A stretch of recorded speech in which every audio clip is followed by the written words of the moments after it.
माझं झालंय आवरून. पूजा करूयात का? बाय द वे, कशी दिसते मी? सुंदर दिसतेस, अगदी लक्ष्मी सारखी दिसतेस तू. मान्य आहे, सुंदर दिसते मी. पण पाया कशाला पडतोय? कारण आपल्याकडे तर रीतच आहे दिवाळीला पाया पडायची. हो, पण लक्ष्मीच्या, बायकोच्या नाही काही. बरं मग मला सांग, आपण लक्ष्मीच्या का पाया पडतो? का म्हणजे काय? अरे लक्ष्मी ही धन, सौभाग्य, प्रेम, शक्ती याचं प्रतीक आहे म्हणून. पण तुला खरं सांगू, ही सगळी रूपं मला अजून कुठे दिसतात? तुझ्या. तू जर तुझ्याकडेच पाहिलंस ना तर तुला कळेल.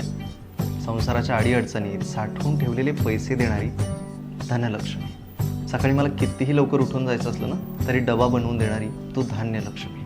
कितीही अडचणी येऊ दे, धीर देणारी, धीरानं घेणारी तू धैर्यलक्ष्मी. समजून घेणारी, वेळ आली तर समजून सांगणारी विद्यालक्ष्मी.